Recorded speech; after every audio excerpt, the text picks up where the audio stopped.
assume someone watches this or reads your books and they're a politician and they said, okay, I'm 100% on board. I agree with you completely. Tell me exactly what policies you want me to introduce to Congress. So if they're saying they'll do whatever you say, what is the specific thing that you would like to see your senators, your congressmen, your president and vice president do? What specific policies should we all be campaigning for? Yeah, I got him. Let me take that by saying that, first of all, I think we need a bottom-up revolution here, and I don't think we can or should rely on politicians to solve this for us.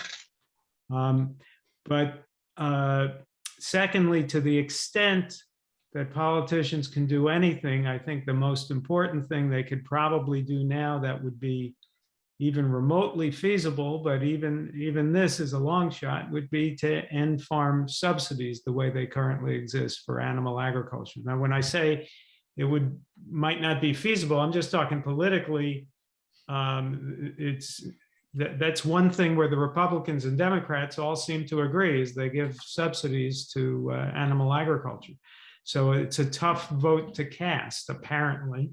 It shouldn't be, to end these subsidies to animal agriculture. But I don't think that there's too much that we could expect Congress to do, even though there's a lot I would love for them to do. So we could talk about wonderful policies, and I'll be in agreement on all the wonderful policies, but practically it's very, very unlikely to happen. Mayor Adams of New York is in a better position. As the elected mayor, he can and should and is trying, I think, to enact some policies to get healthy foods into hospitals and schools and so forth. So I think there's a better chance on the local level. But the analogy I often make is to gay marriage. When Barack Obama ran for president, he did not support gay marriage. Not even during his reelection campaign in 2012 was he endorsing gay marriage. But the population was changing. The consciousness in the population was changing so quickly, so dramatically, that by the time his 2 terms were over, we had gay marriage as the law of the land. So that's what we need, I think, is a bottom-up revolution. And if we wait for Congress to do it, we're going to be waiting forever. Yeah, well said. I think to add to that, though, I think I think you can't wait for the bottom-up approach either. So I think they both have to happen exactly the same time, Stephen. And what I would propose is that, and politicians can help because they can open the doors. They already have money set aside right now, $17 billion, for instance, just for the methane reduction plan. They're just being spent in the wrong place. It's all for the gas and oil company. They could spend $17 billion. They don't even have a metric for counting methane emissions for agriculture yet. And only 18% globally of all the farms use, or all the agricultural systems used globally, are even tracking their methane. So my point is that they already have money set aside. They're just setting aside for the wrong purpose. So we can address politicians at the very same time. Politicians can also open the doors for education. They can open the doors as well for this dietary, the United States dietary guidelines, which we were very close to having it established in 2015. So politicians have to be addressed exactly the same time as the bottom-up approach in terms of education. They both can be done simultaneously and help each other. If you're doing a bottom-up approach, they'll certainly can put pressure with petitions, et cetera, on politicians. Vote for only those that are doing the right things from plant-based agricultural systems. Specifically, there are organizations now, as I mentioned earlier, the World Economic Forum has already put forth, and there are a number of businesses and organizations listening to them about how to address the United Nations 17 sustainable development goals, which are the basis for policy making in most countries.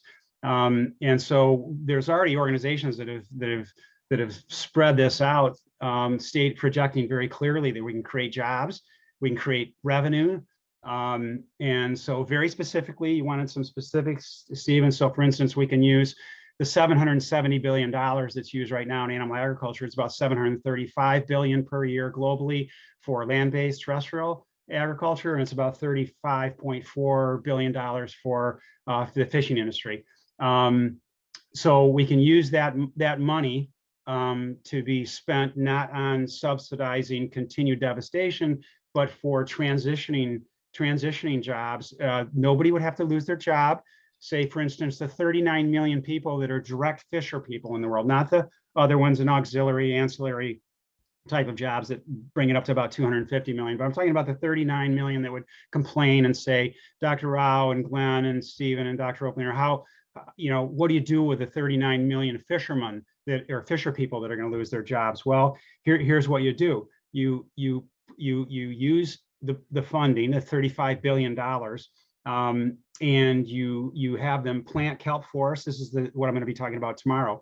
You reintroduce native species of fish and other sea life. You rewild the coastal ecosystems, which are needed for damage control from our climate change issues.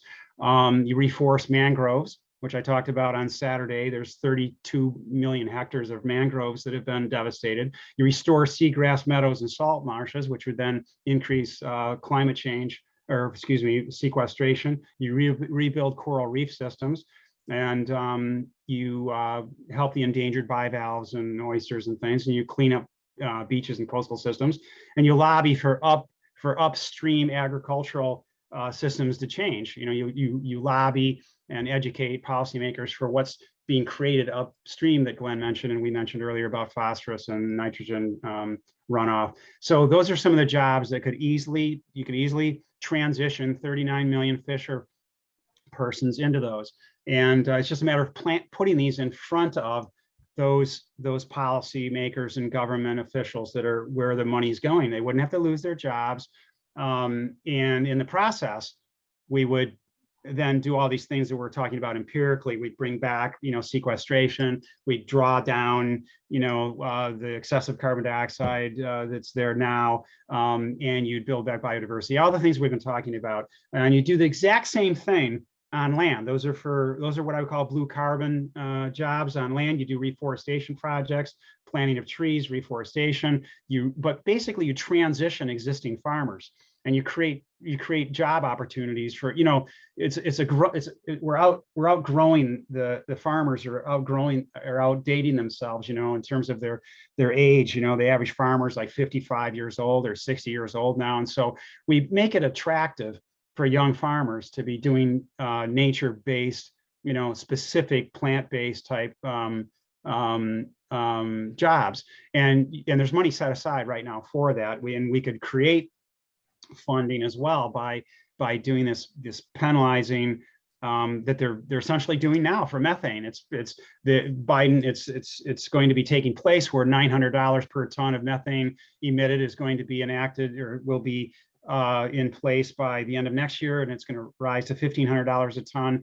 But this is only for the gas and oil industry, and it should be maybe double that for agriculture, because they're ruining a number of other, they're damaging the biodiversity and everything else we're talking about. But these are very, very specific objectives, very specific jobs that can be easily created and funded, and income streams generated from. So I hope that helps, Stephen, a little bit.